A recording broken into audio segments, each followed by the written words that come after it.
تو میرے نبی تو 2 کھجور پہ روزہ رکھتے تھے. اور ایک بڑا خوبصورت واقعہ ہے رمضان کا. کہیں سے بکرے کی سری پکی ہوئی آ گئی تو آپ بڑے شوق سے کھا رہے تھے, اور ساتھ ارباز بن ساریہ بھی تھے, حضرت علی بھی تھے, اور حضرت مقداد بھی تھے. 3-4 آدمی سری کھا رہے تھے. بلال رضی اللہ عنہ آئے کہ یا رسول اللہ, سحری کا ٹائم ختم ہو گیا ہے, میں اذان دینے جا رہا ہوں, آپ کھانا پینا بند فرما دیں. اب میں کہا ٹھیک ہے. وہ باہر چلے گئے, اذان دینے لگے. پھر خیال آیا میں دیکھ لوں کہ آپ نے کھانا چھوڑا کہ نہیں چھوڑا. واپس آئے تو آپ کھا رہے تھے.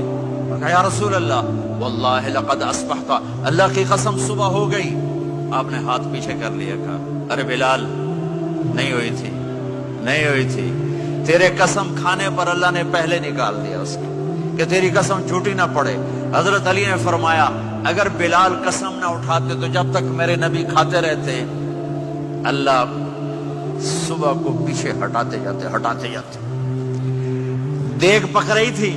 ابو عبیدہ رضی اللہ تعالیٰ عنہ بن جراح وہ دیگ پکا رہے تھے, بکرا. آپ نے کہا ابو عبید یہ مجھے بکرے کی دستی پکڑانا, اگلے بازو. آپ کو اگلے بازو کا گوشت پسند تھا, گردن کا گوشت پسند تھا, یہ کمر کے پٹھ کا گوشت آپ کو پسند تھا, دودھ پسند تھا, برنی کھجور پسند تھی, عجوا کھجور پسند تھی, تازہ روٹی پسند تھی. آپ یا تازہ کھاتے تھے یا فاقہ. توڑی طرح نہیں 8 دن پکا کے فریڈن ٹھوک دے ہو تو کٹ کے گرم کیتی رکھو تو کھاتی رکھو. یا آپ تازہ کھاتے تھے یا فاقہ فرماتے تھے. ایک دفعہ فتح مکہ پر ام ہانی کے گھر آپ نے باسی روٹی کھائی, ورنہ آپ نے ہمیشہ تازہ یا فاقہ یا تازہ یا فاقہ. کبھی جس کھانے پہ رات گزر جاتی اسے نہیں کھاتے تھے. تسی ماشاءاللہ 8 راتوں جو کھدی جاندے. ہاں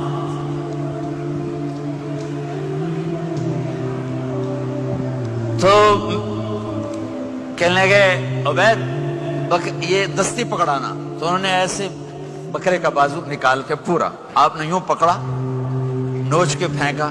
کہا دستی پکڑانا. انہوں نے یوں نکالا لوئی سے, آپ نے پکڑا, کھایا. کہا مجھے بکرے کا بازو دستی پکڑانا. کہا یا رسول اللہ بکرے کی 2 ہی ہوتی ہیں. آپ نے کہا تیرا بھلا ہو جائے, اگر تو میرے کہنے پہ ڈوئی ڈال دیتا, جب تک میں کہتے رہتا اللہ مجھے نکال کے کھلاتا رہتا, اللہ مجھے نکال کے کھلاتا رہتا. اللہ نے رمضان بھیجا ہوا ہے, رمضان آ رہا ہے. اللہ کی رحمتوں کا جنت کے دروازے کھل گئے, جہنم کے دروازے بند ہو گئے. ایک دوسرے کو معاف کر دو, روزے کی حفاظت کرو. آپ بہت سے بہن بھائی آئے بیٹھے ہو, لڑے ہوئے ہوگے, ناراض ہوگے, میاں بیوی لڑے ہوئے ہوں گے, بھائی بہنیں لڑی ہوں گی. رمضان آ رہا ہے, تیاری کرو. جیسے حج پر جانے سے پہلے معافیاں مانگتے ہو, رمضان سے پہلے بھی ایک دوسرے سے معافی مانگو, ایک دوسرے کو معاف کرو, ایک دوسرے کو درگزر کرو, خود جا کے معافی مانگ لو. اللہ آپ کا مقام اونچا کر دے گا, مرتبہ اونچا کر دے گا. آخری رات اللہ تعالیٰ فرماتے ہیں جاؤ, تمہارے رات کی قیام اور دن کے روزے کے بدلے تمہیں سب کو معاف کر دیا. مانگو. اور ایک رات اللہ نے شب قدر بنائی جو 1000 راتوں کے برابر کر دی. وہ آج آپ کی تو راتیں بڑی چھوٹی ہیں, 5 راتیں جاگ لو, 3 گھنٹے دی بھی نہیں رات ہوں. تو 5 راتیں جاگ لو, 21 23 25 27 29, ان میں سے ایک رات ضرور شب قدر ہوگی. ایک رات کا جاگنا 80 سال کی عبادت سے بڑھیا ہو جائے گا. صرف ایک رات کا جاگنا, ایک رات کا جاگنا. ایک شرط ہے, دل میں بغض نہ ہو, نفرت نہ ہو, حقارت نہ ہو. کسی مسلمان کو حقیر نہ جانو, بلکہ کسی انسان کو حقیر نہ جانو, تو آپ کی بندگی اللہ کی بارگاہ میں پہنچ کر آپ کے مقام کو اونچا کر دیں گی.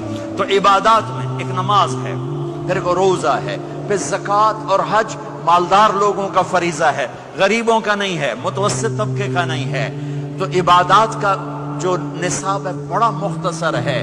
5 نمازوں پہ کتنا وقت لگتا ہے؟ روزے سال کے بعد آتے ہیں, گنجائش ہے, بیمار و بعد میں رکھ لو.